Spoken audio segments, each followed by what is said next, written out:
On this podcast, we explore the many dimensions of spirituality and how they intersect with everyday life.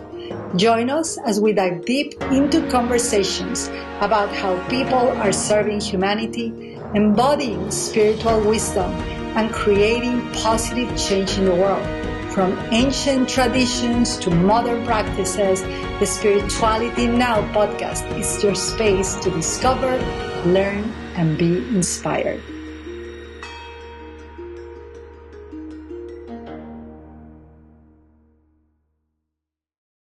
Welcome once again to the Spirituality Now podcast. I am your host, Ivonne Delaflor. And today I have a very interesting topic about constellations and healing your lineage and healing the world now. I am not a particular believer that the world needs healing from us. I think the more I heal, the more I am a better servant of humanity and a less toxic person. I don't think the world needs healing. I don't think my lineage needs healing. When I perceive that something is sick outside of myself, where is that sickness coming? And what can I do right now to be more optimal, aligned, health, spiritual, emotionally, mentally, just to become a better human? And when the going gets tough, because it's pretty crooked and pretty distorted, and probably there's a lot of these spiritual, emotionally, mentally. It's not that the world needs the healing, but individuals, we are just, I'm going to say it, effed up. Anyway, but the title, we're going to leave it like this: Constellations, Healing Your Lineage, Healing the World. And welcome to this constellation. Welcome to this process of this podcast. Today's episode is truly special for me and for us, because it's a podcast that has been having me think a lot about my work. I'm about to do a training called Constellation that I felt so called to deliver. I was not going to give any more trainings this year. However, this training is going to be out there. It's not going to be recorded because it's so personal. It's just for 8 people. This is the first time I'm announcing like a training on a podcast, not to sell, but hopefully to serve in the podcast. Whether you join our program or not, it's just a call of the soul. But I'm going to be, after this, taking like a sabbatical. I do not know yet when it starts, because I'm being called. I'm just going to say this. I am being called by the mountain and I'm being called by prayer.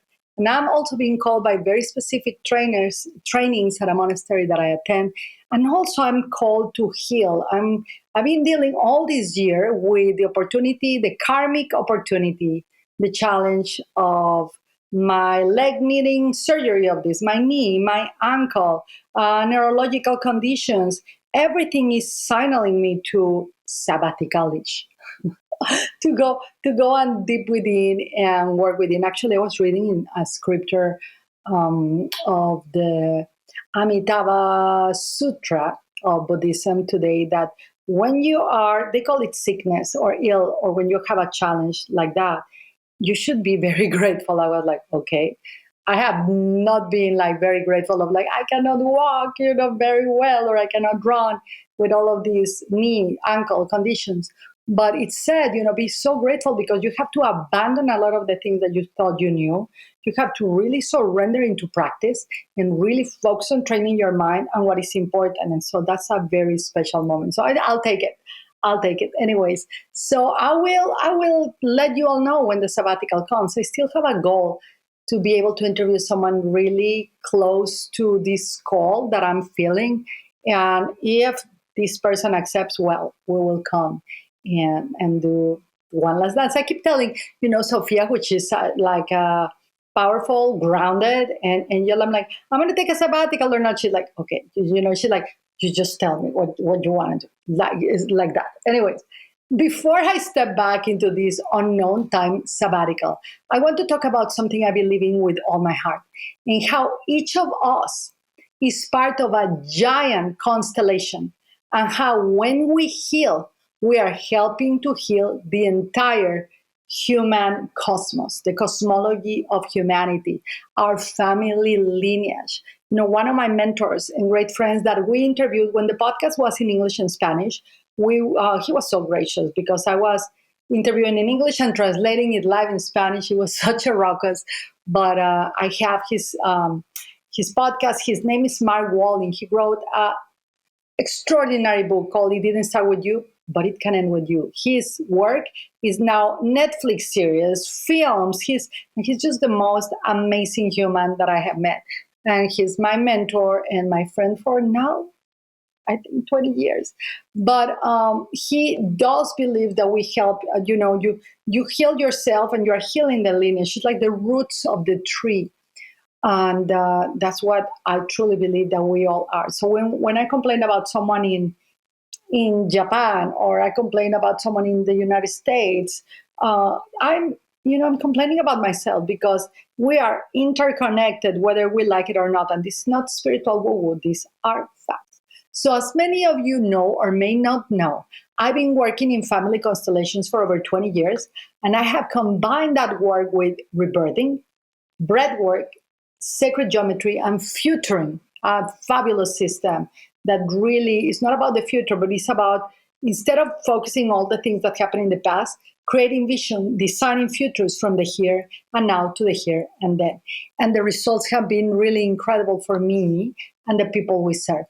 Now, I want to explain to you how constellations work and how can they help us all. Constellations, in a nutshell, what they do is reveal hidden dynamics that shape our lives.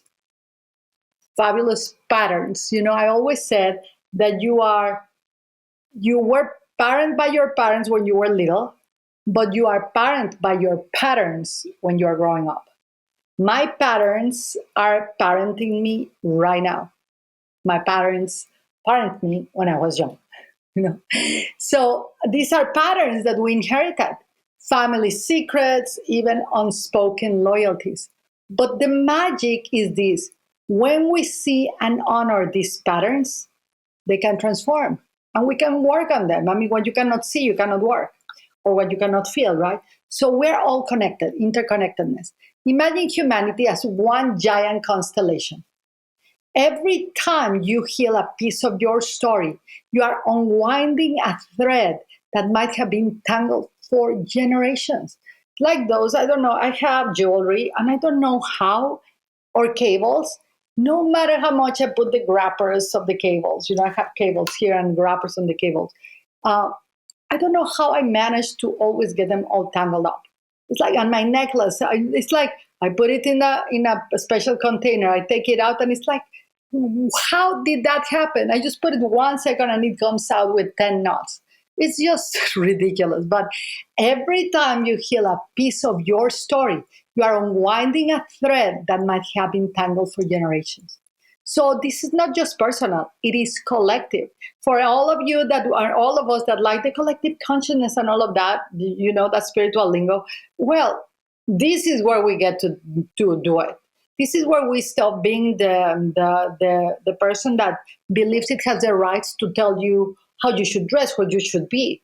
We got to bring more compassion in the equation, because this thing is really united. And this is why I say that when we heal ourselves, we bless the next 100 years. I learned from one of my mentors from Family Constellations that one generation is not your mom, your dad, your siblings. It's 100 years of the generation that live in there. I was like, wow, that makes sense. That makes sense. I'm all in for the 100-year awareness. So when I bring this together, constellation with rebirthing, I've been helping people physically go through something called transcendental rebirthing since 2006. So hundreds of people have done the rebirthings. It works better when we do it in a team, in a group. I've seen that when people do it solo, they go so deep, and then because they get so vulnerable or ashamed that their stories, their narratives, their who hurt them or how they judge them is revealed. They get like, oh, it doesn't work for me. But as soon as you can tap into something that you can bring a golden nugget into your past. You have a choice. You have a choice. You have the choice of forgiveness. You have the choice of even not forgiveness, but of moving on. When you don't choose that, it's going to be challenging. And I'm not saying that, we probably have done 10,000 mistakes in this process. However, I've seen that the most powerful work we've done and that people that create transcendental, sustainable results are the people that work together, because we are a big constellation. So I'm mixing rebirthing with constellation. So transcendental rebirthing is like working on that energetical of transformation of what you lived in your constellation, right? Like, let's transform, let's bring everything to the right drawer, unentangle all aspects that were so tangled, and bring them into clarity in the now. Now, when I'm like, now what do I do? I mean, I forgive my mom, or I move forward from my dad, or I'm just letting them go. What do I do now? That's when futuring comes in, which is a tool for you to decide what type of futures you want to enter into. The future is not something that is there. It's something you create moment to moment. It's like paying your rent next month. What is the future looks like? Like, what are you going to work on? How are you going to budget? All of that sounds very practical, but it's very important. When people don't have vision of the future, it is said, and it's generally true, that the people often perish. Even people that train in Zen, I've seen them over and over again. Like, Zen is all about the now. I'm like, yeah, but you are building a monastery for the next 1,000 years. You want to invite people to your trainings, and you're so. So I think the relationship with the future is so is stigmatized by spirituality. So let's move on and let's bring into our leadership these skills that can help us all have vision. The youth, the generation that is coming right now, they need to have more vision than TikTok, more vision than Instagram, more vision than seeing nature just for 30 minutes. They have to have a vision for a deeper future. And many are having the vision of fixing what we did, cleaning the oceans, supporting the earth, supporting the choices of people in sexuality. So it's we gotta put our shit together, everyone. So this is my upcoming training, and so we're bringing together this constellation, this rebirthing, futuring, and sacred geometry. So it all looks like four parts, but it's all coming together because I had the privilege to study in Santa Barbara, California, many months ago. I think it was 2006 or 7, with Dr. Masaru Emoto, who was a Japanese scientist that discovered that our words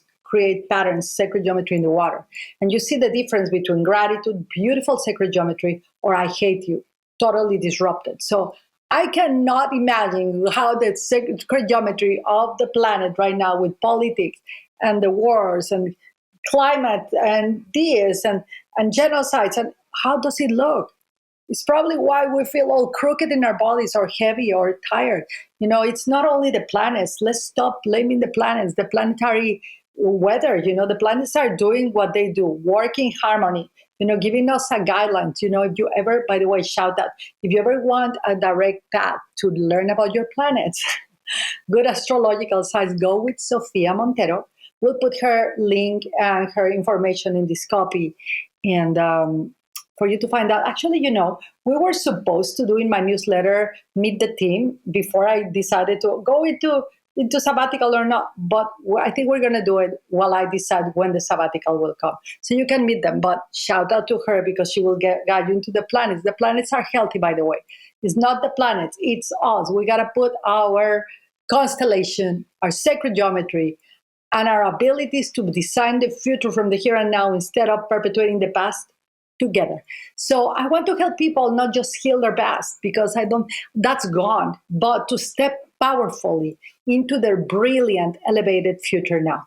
So that's why, I just wanted to share this podcast with you. We have this training coming up. It starts August 8th, and then it ends on October 10th. We just meet once per week, 2 hours per week. I mean, you spend time on Netflix or you watch a movie. It's just that for 10 weeks to support other human beings and support yourself in the process. Everybody will have one turn, go through their own constellation. We're going to take from the traumagram to the nowgram to the futuregram together and support one another.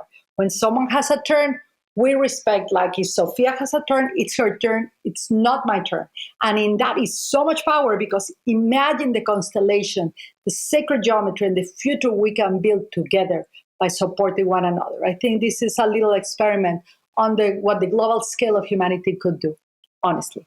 So let's do a little exercise together about weaving all of these aspects of the constellation. So close your eyes for a moment. If you are not driving, if you are driving, please do it. Turn off the podcast, park, or do it when you are back in a safe place. So close your eyes. And I invite you to picture your ancestors standing behind you. 100 years. Imagine the amount of ancestors. And I want you to picture 100 years of future generations ahead of you, standing in front of you.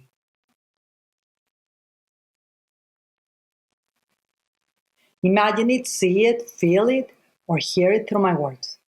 And I want you to start seeing, feeling golden threads connecting all of you, like roots of a tree, but these are golden threads connecting all of you, connecting all of us.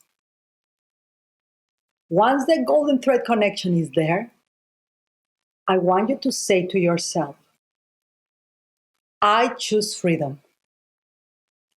I choose peace. I choose love.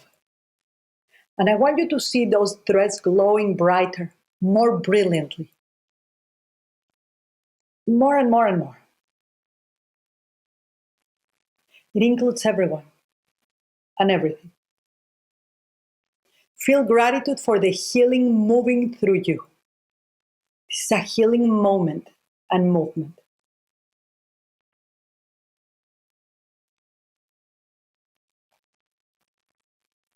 And when you are ready, and only when you are ready, take a deep breath in, exhale, and open your eyes.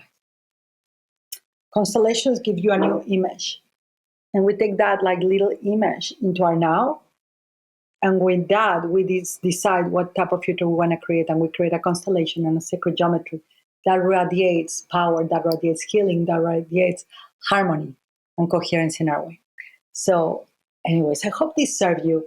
And before I step back into sabbaticals, so I can focus on these specific trainings, I'm writing a new book. I'm writing a new book too, which was the book. Well, the book is already written. I'm just in the process of editing and all of that. That was the original book that was going to come first. But then I had this feeling to create a publishing house. I did a publishing house called Brilliant Futures Publishing. We published a book called Faith in Action, The Power of Personal Transformation in 21 Days. Here is the book. You can get it in Amazon or all book online retailers. But before I step back, I wanted to bring this constellation training online for those of you who feel called. This is a turn kind of call. This is a call for the soul. And to dive deep into the geometry of the now. Now, in the moment we step into sabbatical, we will let you know. But now, know that even when we're quiet, we are holding the highest constellation possible of harmony and grace and great success and brilliancy for you all. So thank you for being part of our constellation of the Spirituality Now podcast constellation. And we wish you that may your healing and your practice ripple out to bless your family, your community, and the world, starting with your inner world. Until we meet again in the next podcast, take care and keep shining your brilliant future light now, because it's needed more than ever before. Les mando un besito. Thank you, everyone. Adios. Thank you for tuning into the Spirituality Now podcast. We hope today's episode has inspired and empowered you on your spiritual journey. If you enjoyed this conversation, please subscribe, leave a review, and share it with others who may benefit from it. Remember, spirituality is not just something we practice, it is how we live, how we serve, and how we connect. Stay grounded, stay inspired, and keep evolving. Please join us next time for more enlightening discussions. And until then, take care and be well.